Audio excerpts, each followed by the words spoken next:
Welcome back, everyone.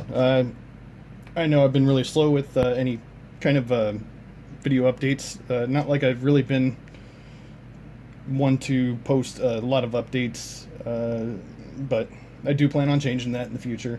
I just have a pretty busy life outside of my hobbies, so unfortunately, this is going to happen to me quite a bit. So anyhow, yeah, my work schedule's been hectic. I was kind of feeling under the weather there for a little bit, but yeah, tonight I decided before I begin work for the night, I'm gonna just do a quick video. I got a package from Truckmaster 30, and I do know what this is. It's gonna be another one of these guys. This is the Pin Makers of the World Unite lock number 3. Which I still have yet to pick on video. I'm hoping to do that at some point tonight. I have picked it once off video, but I would like to pick it, and at the very least, I will get it. And I'd like to get this out in the mail at least by tomorrow. I want to send this out to Truckmaster 30. He was so timely in sending me the number 10 lock. So anyhow, I'm going to go ahead and get this open. And you can see Truckmaster really does a good job packing up. I mean, there's not like a piece of exposed package on here. It's nothing but tape. So, yeah, I learned my lesson when I sent something off to Lockpicking Heaven's Gate, Chris Aaron's. Yeah, the package that I had sent him had come open, and, well, it got ripped open. Luckily, the lock that I sent him, or the couple locks that I sent him, didn't get lost or damaged by some miracle of God. But anyhow, I learned my lesson from that, and I'll definitely be using Truckmaster's example there of packing anything in an envelope. And then, of course, I'll be sending stuff out in flat rate shipping boxes. God, I've got a lot of packages I need to get out to people, not just for Lock Sport, but got friends that are... Well, I've got a friend, she's in Virginia. She's really into Twin Peaks, and if anybody else watches the Twin Peaks show, they know that I live where they film that. I'm within walking distance of Tweedy's, which is the Double R restaurant. I don't know, maybe one of these days I'll just do a quick video on it where I'll walk through some of the scenes. I don't know. My channel isn't 100% Lock Sport, so it's just more my hobbies more than anything. But you know, I want a big part of it to be Lock Sport. So anyhow, I believe this is lock number 10. Wow, and that lid is tight. I was not expecting that. But let me see who all. So this has pins by the Flying Locksmith, Pickbeard, T&J's Lockpicking, Paul Locke, Matthew Wilson, Pickbeard. I heard that Matthew Wilson's kind of a jerk, but anyhow, I'll move on.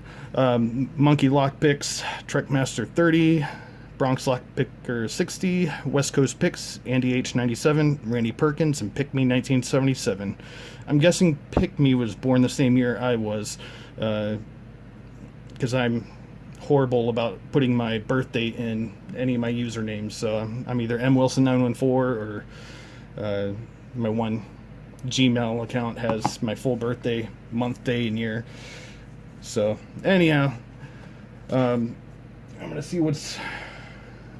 I think this lock looks. Oh, it looks exactly the same. I didn't know if it was gonna be like the other side where it doesn't have the screw holes. Sorry, got my camera in kind of an awkward position here. But, yep, looks to be the same bidding, and I will confirm that here in a moment. I believe all these locks were keyed the same. So, as horrible as I am with directions, I'm going to keep these rather separate, because I'm going to mix stuff up. Oh, wow. Why does that key want to come out? Okay, there we go. So, yeah, the bidding on lock number 3. And hopefully I'm going to be the only guy that is sitting here selfish enough to have 2 of these locks in my possession before these finally go out to one of the final destinations before, I guess, they I don't know if these will be eventually put into regular circulation. I'm pretty sure that's what's going to happen with these, but I know once all of us pin makers are done here, we're going to send them to someone. So anyhow, yeah, if we look at the key bitting, we can see it's exactly the same. So that's pretty cool. It'll give you an idea of how the pins operate and the locks differently. I guess if I had the time tonight, I would be fortunate enough to sit here and try to pick both of them. If I was successful, then yeah, I could sit here and tell you what the differences are between the pins. I'm not that great of a lock picker. I'm decent sometimes. Sometimes I'm really good. Sometimes I'm horrible. But if there's one thing I'm very consistent at, it's being inconsistent. So anyhow, I'm very excited to start picking this. I'm very excited to get this one out to Trekmaster 30. I feel like I've had it too long in my possession anyhow. But I do want to get that picked. Hopefully, maybe the next video right after this one I'll shoot and hopefully pick that open on camera. No guarantees, but I do guarantee before I ship this thing out, I'm going to gut it and take a look at the pins, because I just want to see all those pins up close. But anyhow, next video I post will hopefully be of picking a lock. I've got some other locks in my possession which I'd like to do videos on. I've got an ASA Abloy Sargent, and I know I could pick this thing. It came with all standard. I do have ASA security pins in there. It's like the double spools, or double-sided spools, and it doesn't make any difference picking, because the chambers are smooth. So standard pins are, I don't notice any difficulty or change in difficulty between standard and those security pins.